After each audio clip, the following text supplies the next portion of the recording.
Am hovering over downtown San Diego, 92101. This is a view from a helicopter. And of course, it's a photo. I did not take the photo.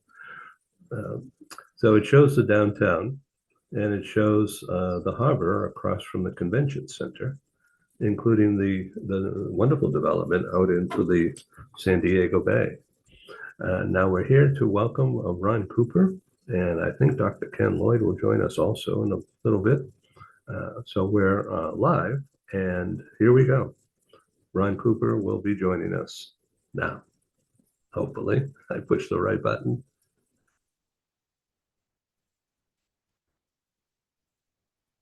And hello, Ron.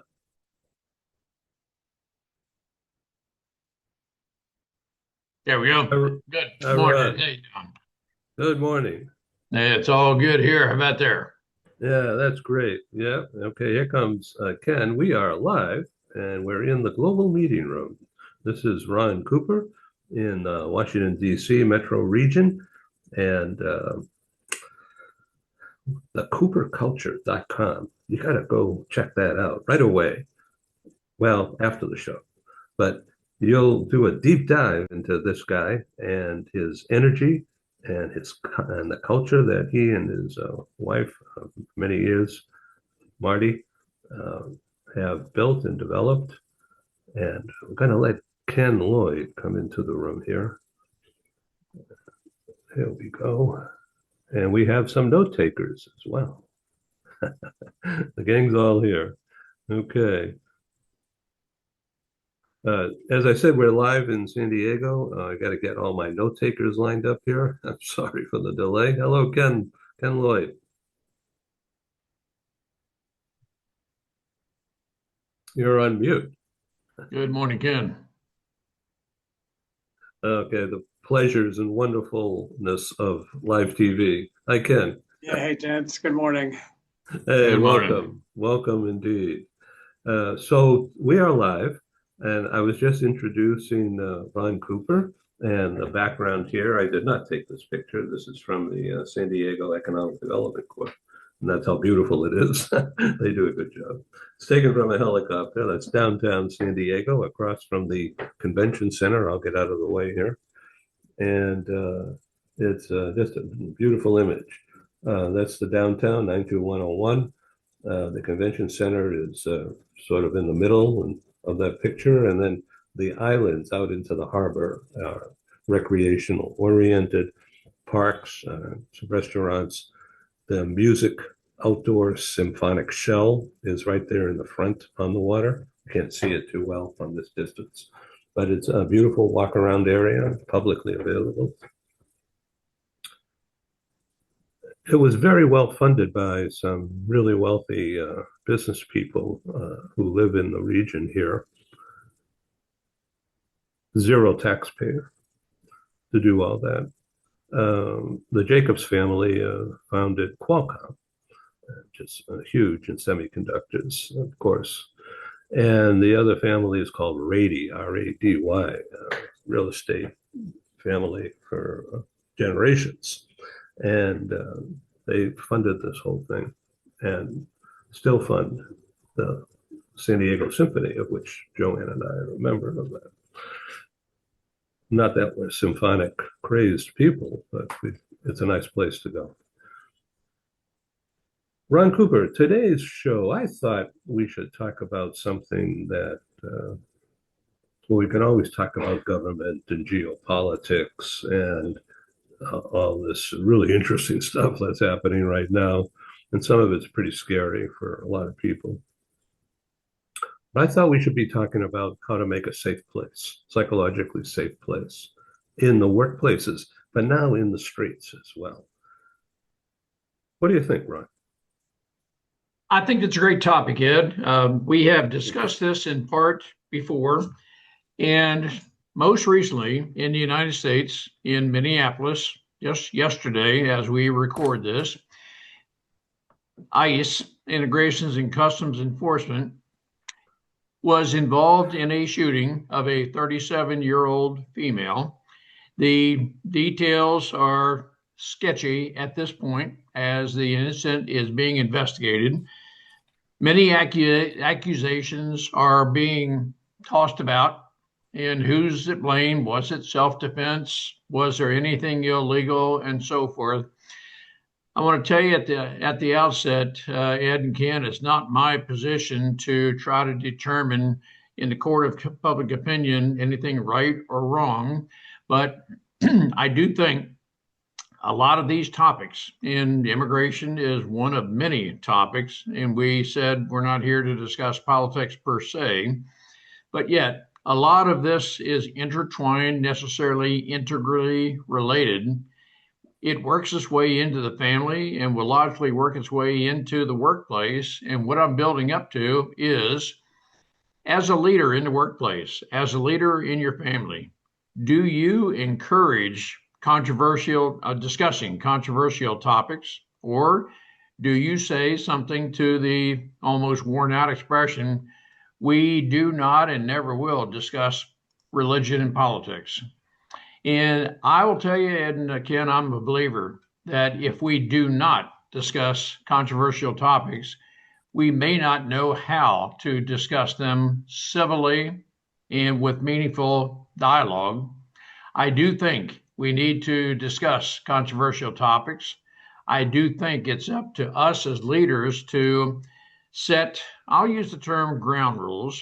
You may want to use a different term when you're talking with your people, but I do think it is necessary to establish the boundaries that, and one of those boundaries being in discussing controversial topics. I've mentioned it numerous times and I'll mention it over and over again. One of those ground rules is we will never consciously denigrate other people. We may vehemently disagree, but we're going to do so in a civil manner. We'll discuss the facts, the factors. I'm a cause and effect kind of person. I would like to discuss these kind of topics from an intellectual viewpoint, meaning why is it you believe what you do? What are the facts behind it? And I want to discuss that civilly. But I want to stay away from yelling, shouting, emotional reactions, denigrating each other because we may disagree. But Ed and Ken, I'm a believer that if we do not encourage discussing controversial topics, it is very possible. I won't say likely, but it's very possible, I do believe, when we do get roped into, or let's say lured into a controversial topic, we may not be prepared to know how to discuss a topic civilly.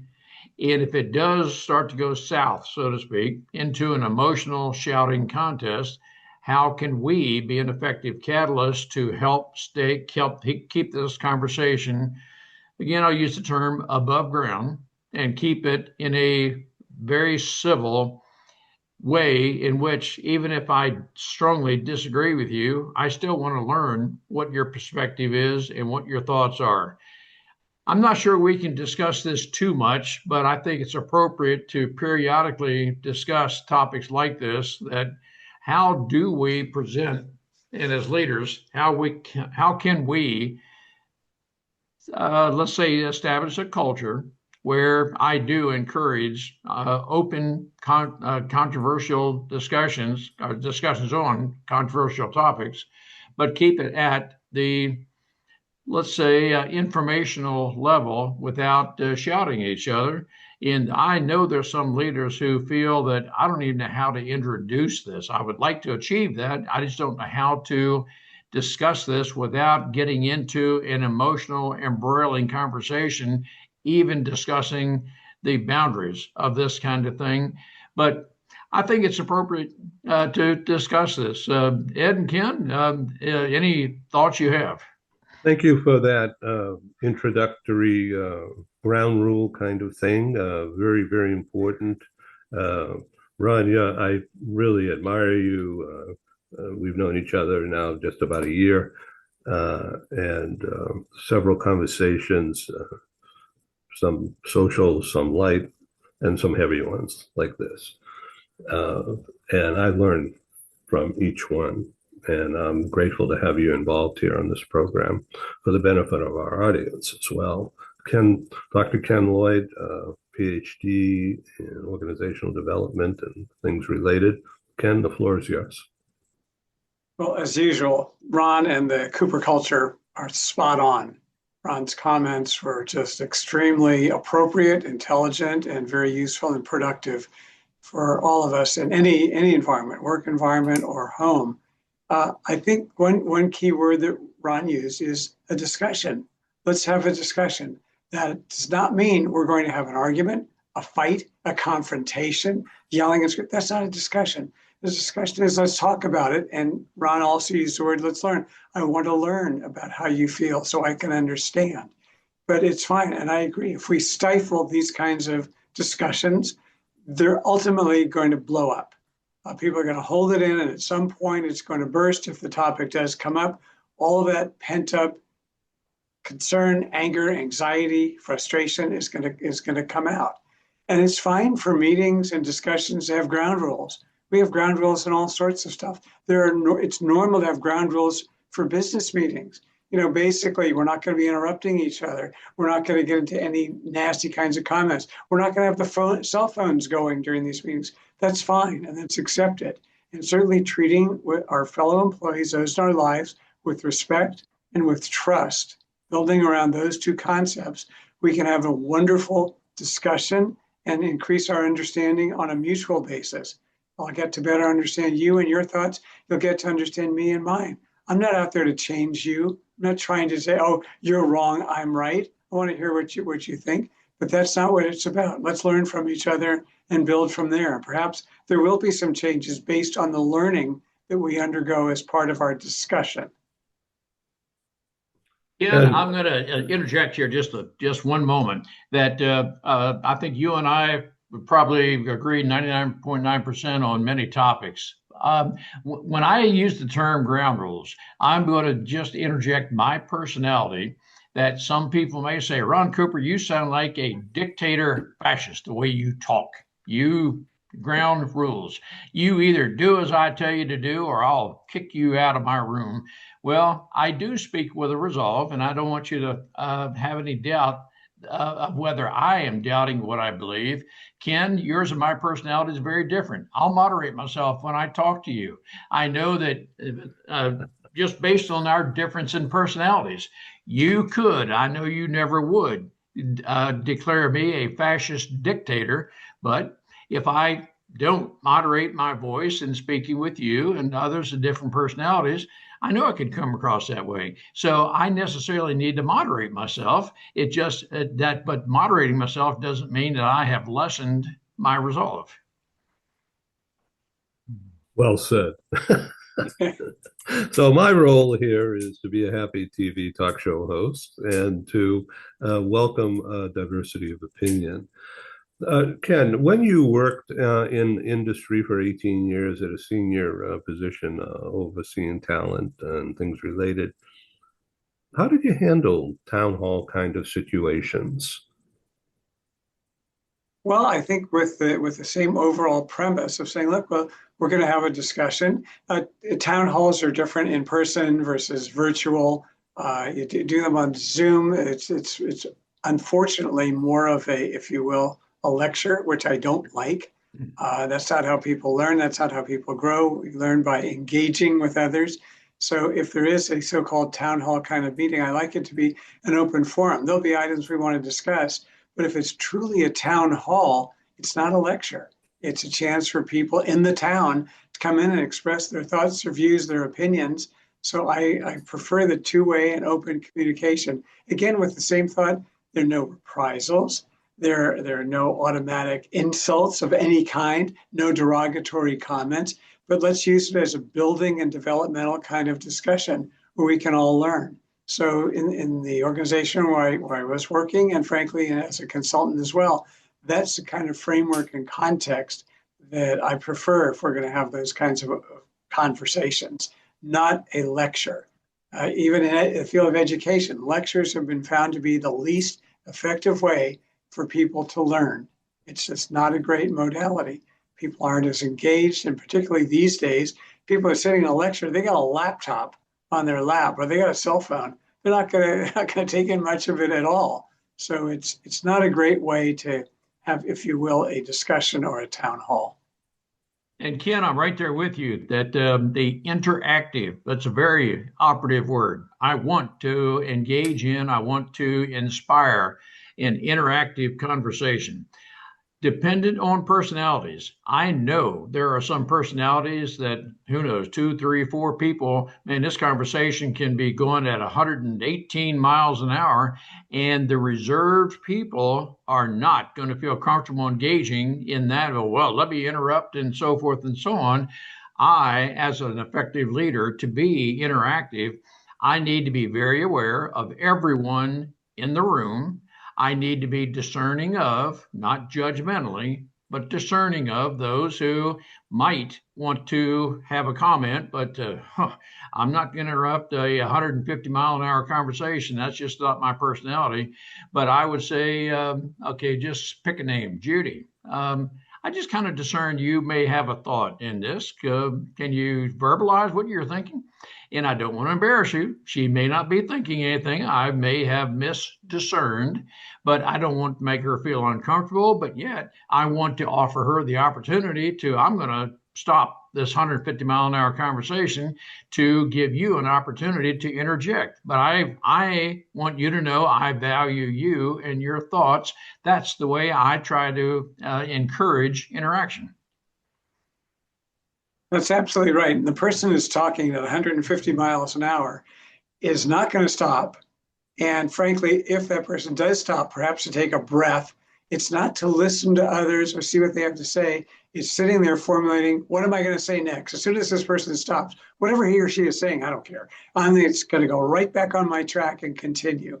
And that's not a discussion. It's not a conversation. That's a lecture. And it's just not how we advance any topics or any understanding at all. And you're right on, Ken. Listen, another very, very operative word. For those who talk at 150 miles an hour and you stop talking, did you just stop talking, or are you using that as an excuse to say, well, because I stopped talking, I'm listening? No, the fact that you stopped talking doesn't mean you listened. That's so I want to discern from your conversation, your interaction. Are you discerning? Are you picking up on and integrating what other people, assimilating what other people are saying, or are you there primarily to dictate what your position is? Absolutely right. That's the context. So, as leaders, if we want to create a psychologically safe work environment, we have to be ready to deal with that as well and make sure that other voices are heard. And I like what you're saying when you address someone. Yeah, I can tell you have something you want to say. What's on your mind? To make it nice, make it friendly, and at least to get some other thoughts and topics out on the table, particularly if there are others in the room who are trying to monopolize and dominate the entire discussion, which is not even a discussion. Discussion, by definition, should be two-way. If a person is just lecturing, that's not a discussion. That's called a lecture. Yep, right on. And I would say that as a leader, I'm very interested in every thought, dissenting and otherwise. But another D word that I do not want to engage in is denigrating another person. I do want dissenting opinions, but let's do that in a very discussable, learning environment without denigrating the Ken and Eds of the world. And that's creating psychological safety, where people feel I can say this, and people are certainly, Ed is truly interested in what I have to say. He might disagree. I might even be wrong, totally wrong, but I'm not going to get chastised, put down, insulted, degraded, or any of that kind of thing. We'll talk about it. And again, from the learning and development standpoint, that's how you do it. Instead of someone saying something and just hammering on top of them, or just continuing with your own thought as if they didn't say one thing. And Ken and Ed, I'm not trying to dominate this, but your statement, Ken, may be totally wrong. Well, the way I would approach that, Ken, is that, well, Ken, my statement is based on whatever the source of my facts are. I consider them facts, and you may not, but it's not my uninformed opinion. But I have my perspective based on whatever my source is. You may tell me, well, that source is definitely wrong because of, or you may say, well, yeah, well, thank you for that. I didn't know that source existed. But at least I respect your input, and I'm not trying to in any way degrade you. That was Ken. Gosh, but how could you make such a silly comment because of? But no, I just want to tell you that my source is, and perhaps we can both learn through, and I hope we will learn through our dialogue. Absolutely. How many people can go into a discussion and have in the back of their mind, I may be wrong. Maybe I'm wrong. I want to learn. I want to listen. And here's what I believe in this particular situation about what happened, regardless of the topic. But I could be wrong, as opposed to I'm right. I know I'm right, and that's it. I'm locked. I'm rigid, and I'm not going to change my views. That's how you end up with far more conflict and getting nowhere in terms of making progress in a conversation and developing a truly safe environment. You're right on. And again, Ed, I know you're the moderator, but I'm very interested thoughts you have. Well, I have kept quiet on purpose because the wind from the 150-mile-an-hour conversations going on Wow. will blow me down and blow me overboard. But no, I set the show up on purpose to be a forum, and nobody wants to hear from me, but they just want me to run it correctly, and so I'm trying to do that. And so the audience out there who will be watching and also the audio listening to this while they're doing a walk or driving in the car or doing something, this, I believe, will keep them walking faster and faster. Because the energy here and the clarity of you, both of you, your statements to date are extremely helpful. And the nature of your commentary to date creates a psychologically safe environment, in my opinion, and that is a win for everybody. So why is ICE in Minneapolis, and why are they just standing around? And what is going on there? There has to be other reporting. So far, I haven't found it about what are they doing there, and why are they stopping traffic in the street, and which is a pretty threatening thing to do, in my view. Right. Well, I'll offer an opinion, Ed, and I don't know that my opinion at this point is factually correct, but a lot of what as recently as yesterday's situation is a result of is the fraud that has been discovered recently. And I don't want to appear judgmental that I know the facts.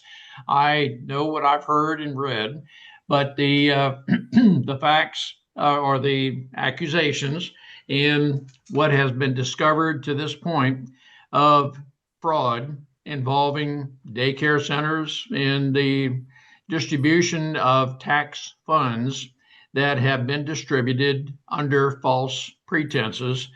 And it seems, and what I'm about to say may not be factually correct, but it seems, based on what I've heard, it is predominantly in the Somalian community of Minnesota, which Somalians are immigrants, and I'm totally supportive of immigrants who come into our country legally and want to assimilate with us. But anyone who abuses funding, whether you're an immigrant or not, deserves attention. It just happens, it seems, that the fraud is centered on the Somalian community in Minnesota. Now, that is my perception, Ed and Ken. You may have a different perception, but that's where I am at this point. So is this a result of the Biden era immigration allowances, that there was mass immigration during that Well, time? it would seem possibly yes. Now I use the word possibly from my perspective because some of the Somalians have been in place long before Joe Biden was in office. Now, what percentage of or what number of, I don't know, but it seems that the immigration policy under Joe Biden at least excused or brought in more immigrants. And so and I'm going to use the word it seems. So I don't want people to think that I am an authority on this. I'm learning as time goes on. Ken, what do you think? There's so much about this that we don't know, and I certainly agree with Ron that it's a learning opportunity for all of us. I did hear Mayor Fry of Minneapolis, and he was absolutely adamant and insisting that ICE be removed and let them handle this on their own. There's so many different perspectives on this. There's so much more to learn, and here we have a tragedy of the death of an individual as part of this whole encounter that occurred, and that's just a tragedy either way. But there's more to be taken apart here and unpacked to figure out what's really going on and how to resolve the issues that are going on there. But I certainly think it's important to listen to the mayor of that city, and he was quite emotional and very clear on what he wanted to be done with this. And Ken, from my perspective, there's unity from the governor all the way down to and through the mayor and so forth, which to me indicates there is a culture within the state of Minnesota. And, how much of this is correct? How much of this is, let's say, cover up? I don't know. I don't want to offer an opinion at that point because, as you very correctly said, the investigation is ongoing, and I don't know exactly what the facts are. And so I'm very interested in following this. But in the context of the family and the work environment, I think it's appropriate to discuss immigration and what may or may not be, well, what is your opinion and perspective of immigrants you're in favor of, you're not, and so forth. But every person, a fundamental value that I have, every person is a valued person. Now, if you're here illegally, that makes you, in my opinion, an illegal yet valued person. So if you're here illegally, there are laws that apply in. So I'll let the law enforcement folks work through that, but that doesn't, even if you are here illegally, doesn't make you a less valued person. Ken, let's shift gears a little bit to what's going on in the workplaces as we start 2026 and the advent of AI, the commands of coming back to the office. How is that working? Do you have an insight into the back to the office? Well, commands again, that there's have so begun? much. Yeah, it's a great question, and there's so much debate about this. It's interesting you talk about back to the office, and then there are a lot of articles coming out now how today's most recent college grads are having difficulty finding jobs that actually utilize their college education. A lot of those jobs, at least in many of these articles, are being eliminated because of AI. So the young students are coming out of college with a degree and student debt and unable to find work because AI has taken those jobs. It's less the case for those that have STEM majors that are more in science and math and technology. But nonetheless, that's going on.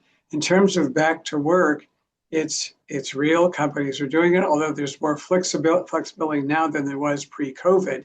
Maybe coming in on a hybrid basis, coming in 4 days a week is what I'm seeing a lot of now. And a lot of employees are feeling this is much better. We have more communication and so forth. On the other hand, there are many employees saying, I was getting all my work done and even more.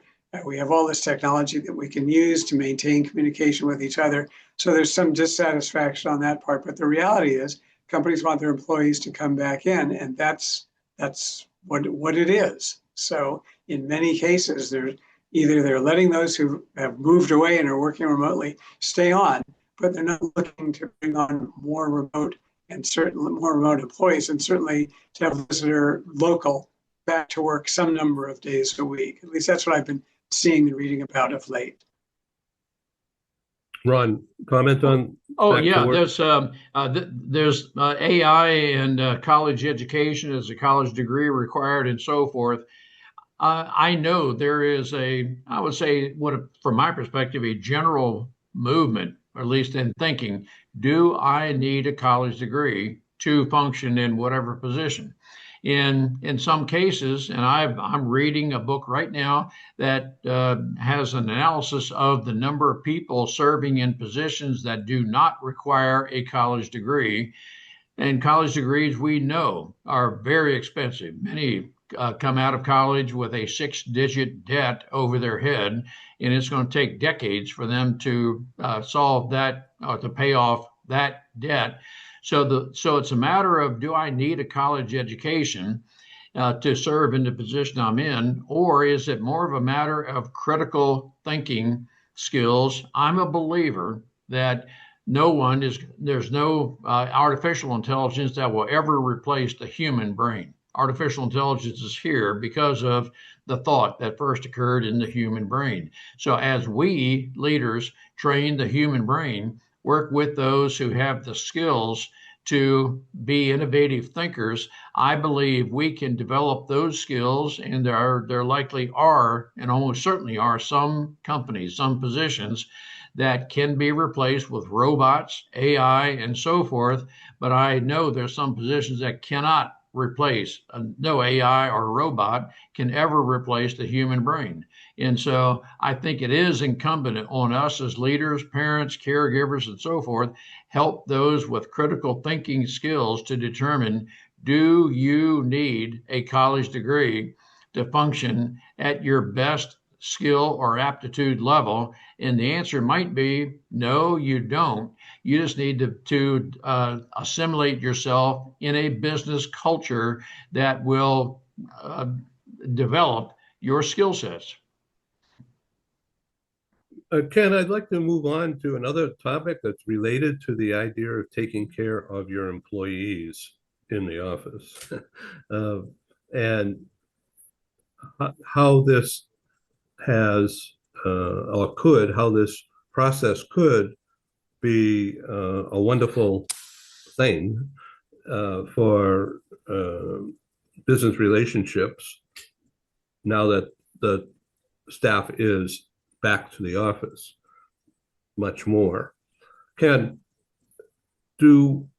should executives have a town hall kind of setup on a regular basis, say once a month, to discuss a very specific topic openly that will impact the workforce? I don't know that I would schedule it automatically once a month. It could turn into a ritual when people are busy. I would certainly have those kinds of meetings, overall meetings, certainly as needed. And I wouldn't let a whole bunch of time go by. Maybe 6 months go by, I would want to do one. I wouldn't do it regularly. What I would do regularly is what we would call continuous feedback model of meeting every week or two on a regular basis, one-on-one with members of the team. How are things going? What questions do you have? How are we doing on progress toward goals? What can we work together on? Do we need to make any shifts here?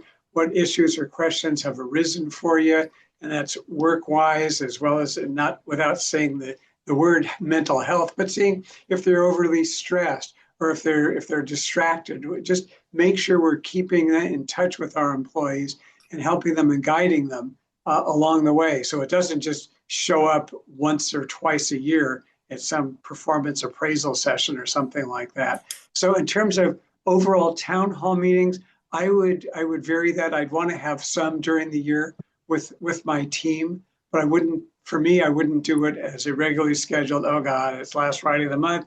Now we have to take an hour and do this. I wouldn't want to get into that mode. But I think if I'm doing regular one-on-ones with my team, there's a lot less need for that as well. That's an And interesting point. Yes, Ron, go ahead. Yeah, well, I'm right on target with you, Ken. That anything that's regularly scheduled, well, we have to meet because it's on the calendar. No, let's meet because we have a need for that. The need, my opinion, is what are the long-term objectives of my company that we're working toward? What is my strategy to achieve those longer-term objectives? And then nearer term, what are the tactics I'm using to achieve those objectives? And so, as there is a need to discuss, let's do, but let's don't put it on the calendar and meet only because, well, we have to because it's on the calendar. But everything, in my opinion, is best done when there's a need for it. But I'm long-term oriented as I'm thinking of the need. So the concept that I have in mind is communications from the C-suite to everybody else about how the workplace can continue morphing into a learning university setup, whereby the C-suite is there to help employees at every level do more, do better, be more creative, and that kind of an approach. I think that's it's important, but I think it's kind of expression I just read and I really like it. Focusing more on deed than creed. You know, we might believe all this from the C-suite, but if they're up there just, if you will, talking and pontificating, and it's not really shown in the behaviors, the policies, the programs, the opportunities, it's just a bunch of words. So I would really focus on actions and behaviors and what's actually being done, as opposed to here's what we believe, here's what we think, here's what we aspire to be. That's all going to just float by. It's not going to resonate with the team. Good point, Ron. Yeah, I'm right there. That as a leader in a company, I have to know that I want to know that my people are fulfilled in being in the company. They know what their contribution is. They know their skill set. They know the company's longer term objectives. And I would hope that that's a, quote, well-oiled machine in that and not everybody's going to be satisfied at the end of each day, but longer term, again, long-term thinking. But I want to be very aware of whether people seem to be fulfilled in their job position. Do I need more training for the folks, or where am I with this? But it is, Ken uses the term frequently that it's feedback or feed forward. But one-on-one meetings are almost always more effective than group meetings. Although I would never suggest never having a group meeting, because different perspectives are brought up in group meetings. But in my way of operating, individual meetings should be far more frequent than the group meetings. Okay, so we're coming to a close in the next 10 minutes or so. By design, we want to practice brevity as much as possible rather than just stretch out time. And if we would like to meet more frequently on short, laser-focused topics for 15-minute rapid discussion, as part of that idea that you just expressed, Ron, of more frequent, more focused, and with media prep built in, so that people are comfortable within the TV room environment. That's critical, because not everybody wants to come long distance, sit in a meeting. A lot of people can do it electronically and still participate. What do you think of that, Ron? Oh no, I'm right on with you. Yeah. That we leaders have to project. We have to inspire others. Others have to know we care. And the longer the meeting doesn't mean the more I care, but rather the manner in which I speak, the facial expressions, the quality time we have is the indicator of how much I know about you, how much I care. And so the more frequent those conversations are, and it doesn't have to be daily, but it could be just just a quick pass by at the coffee bar. But my acknowledgement to you, and we've discussed it before, sometimes a 17-second thank you, but being very specific of what I'm thanking you for. Ed, Ken, your conversation I overheard on the phone with that person was very inspiring. I just heard you say, and I'm being very specific, but it only took 17 seconds to make mention of that. And the fact that the fact that I highlighted that in passing doesn't diminish the importance of it. It just means that I noticed it, and we don't need 10 minutes to discuss it. And so frequently, those are the conversations that will stay with a person more so than the hour-long meeting. Ken?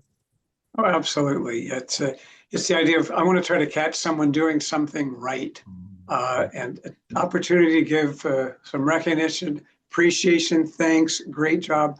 It resonates with the person. It reinforces the behavior that they engaged in, so they're more likely to repeat it, and it stays with them. I mean, think back of positive recognition you've received, maybe even very early in your career. I remember I was a counselor in training at a summer camp and got some feedback from the owner of the camp saying that I did a good job on something or whatever. And there was no prize, there was no money, there was nothing tangible. Just the act of being recognized still stays with me. It still does. It stays with people and it motivates them, it energizes them, but not perfunctory recognition. It can be overdone. Too much can be a little bit detrimental. If every day, hey, great job, all of a sudden it turns into the sound of the air conditioning. So it has to be real, it has to be bona fide, timely, as close to the behavior in question as possible. And it will have a wonderful impact on the person. And by the way, people feel better when giving that kind of feedback.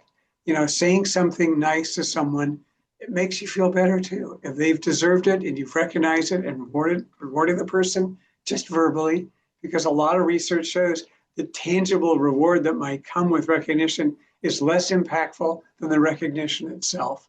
So I totally line up with what Ron is saying here and look for those opportunities, not overdoing it, but certainly not waiting. Oh yeah, hey, a couple of months ago when you did that, that was great. I don't even remember what you're talking about. So it's no meaning whatsoever. So it's very important to give appropriate recognition as close to the positive behaviors as you can. And that's where being in person at the workplace is more valuable than working remotely. Those opportunities aren't as common, they aren't as frequent. So that's one of the negatives of it. And I'll Ron, close out. Yeah. No, you're first.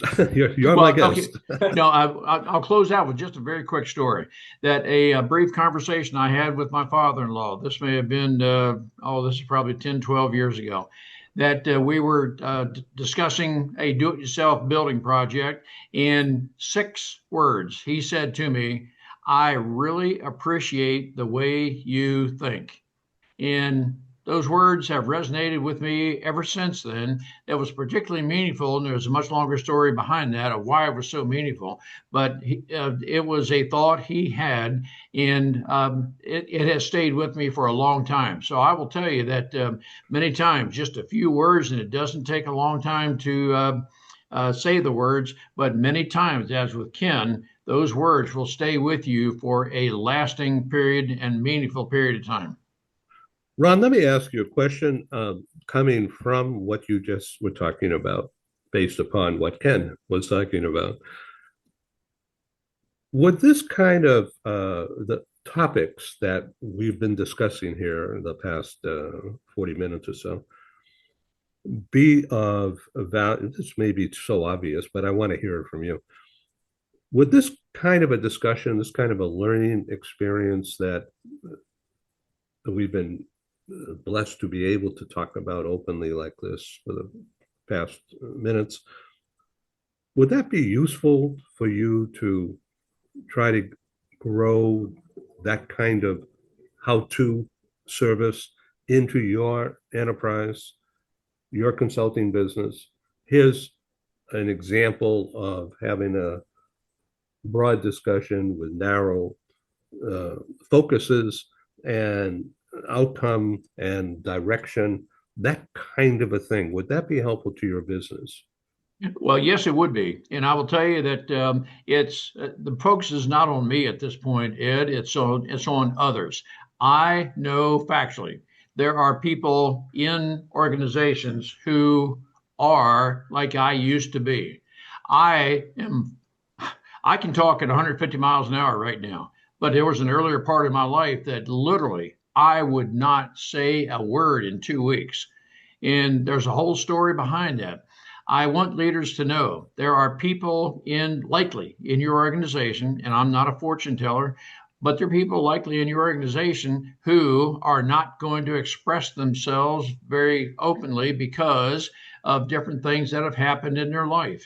And I'm not going to discuss those things with Ken or Ed until and unless I know I'm in a psychologically safe space. I know I can openly discuss what is bothering me. And you asked me, well, gosh, well, Ron, it just seems. And at that point, I may, and if you have developed trust with me, I'll feel comfortable that I can divulge with you. Yes, I don't feel comfortable discussing whatever it is because, and now that opens up the possibility for coaching, any number of things that are keeping me from performing at my full potential. I can almost promise you there's at least one person in your organization who is like that, and you won't know that. That meaning you won't know that inner hidden person until and unless you've developed the confidence they can discuss that with you. You can discern that into them, and it's very mutual. But until you become totally aware of that, this person is not going to perform at their greatest potential. Ed, that's a long, long answer to a simple yes answer to your question. Well, thank you very much. Listen, as we come to a close here, I want to make an announcement here relative to what happened recently. I produced with Heather, London-based Heather, de Cruz Cornier. She's a business psychologist. And she and her husband went on a long planned Antarctica mission.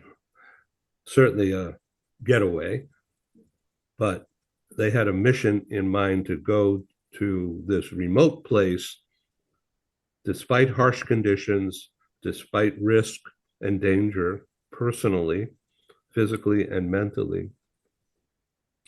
And they needed to be properly schooled, properly conditioned, properly insured. And I'd like to give you some market research based upon the readership, the viewers of that particular TV show that I was fortunate to produce a few weeks ago. I'm going to read what I sent to Heather earlier today as a follow-up, as a customer service. FYI, extensive marketing and distribution is in the early stages. However, the initial stats are interesting to me. This is what I wrote to Heather. Audience type of that show, where she talked about the risks and the accomplishments and the survival and what they've learned from that experience. Audience type, senior level, and this is based upon LinkedIn data, not Google Analytics or anything else, LinkedIn data. So it's only the LinkedIn business audience that we're talking about here. But it's worldwide. However, you're going to learn where it's pinpointed right now. Audience type, senior level, in other words, who were the viewers? Who's in the audience that LinkedIn tracked? Senior level in companies having plus 1,000 employees, 49% of the total fell into that category. I thought that was interesting because that topic is kind of intellectual as well as adventurous. Audience location, in other words, where's the audience? Surprisingly, maybe not, but London, UK, Ireland, 12.3%, and it's the largest single group of the viewing audience so far. And the distribution and marketing has just begun. The area in the Northeast US and Canada, Toronto, New York, Boston, Philadelphia, Baltimore, Washington, Northern Virginia, Atlanta, Florida. So London, UK was 12.3%. That audience group that I just mentioned, 7.5%. But that's the next largest group. California, meaning Silicon Valley as well as LA, San Diego, 5%. Those are the top three of the audience. And adding those up, that's around 26% so far. So the audience distribution, in other words, the number of sends and the groups to whom I've sent that program, the sends do not say who actually watched it or for how long. A little bit more than 700,000 was the total send. And that was just a few days before Christmas. So not everybody's tuned in. Okay, so, but it went out to approximately 700,000 through the LinkedIn networks. And those statistics came from that send, which means a whole lot of people did not open the show yet. Okay, so, but the viewing audience that was tracked by LinkedIn, it's really an interesting mix to me. I've learned from that, and I think she will learn from that too. Now, what's the audience type? Okay, it's all business to business. 36%, in other words, the largest single group of viewers so far of that distribution, are involved with tech, business consulting and training, and then in-house learning and development, rewards, comp ben, and anything to do with talent development and HR. And once again, the level of the audience, according to LinkedIn, senior level in companies having more than 1,000 employees, 49% to date. That's a huge group. Now, the longer the show is available, free, global free access through the various networks, whether it's my website, globalbusinessnews.net, or Meta, which means Facebook and Instagram, and other groups, X and whatever, and all available free on YouTube and through my website, and then the derivative RSS feeds, which includes Spotify and Apple, but that's really not appropriate for this audience. That's more social and younger. The LinkedIn audience is older and it's business to business. I'm going to keep doing this distribution of the massive, it's almost 2 hours in length.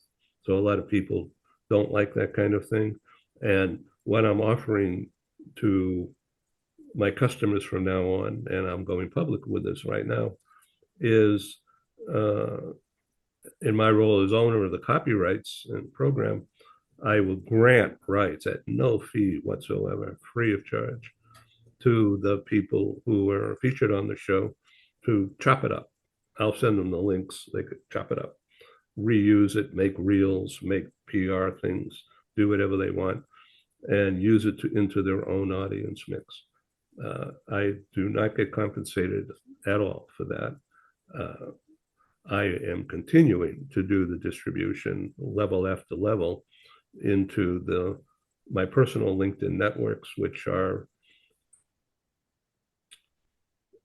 2.6 million. Once again, it doesn't mean that it's an audience that is viewing everything that I send. But word to the wise, I'm giving you this information, and it's hot. It was just developed yesterday. Any comments? Anything? If not, it's okay. No, congratulations, Ed, on your outreach. And I do think it's a matter of learning from each other. That how can we get the word out to other people? And marketing is an area that I am learning with every conversation. And I too, my primary customers are LinkedIn. And how do I get the word out to them in increasing number in ways that meet what I call pain points? So that's a lot of what I'm trying to do to meet the need. So the group that I won't give names right now, we could follow up privately, but the group that I introduced you to the other day, that's they don't come any better in terms of that target level. But that means everybody else knows that too. So Sure. they are inundated. So we have to be careful with that valuable linkage. But they certainly welcome it. I've been sending stuff to that group and other groups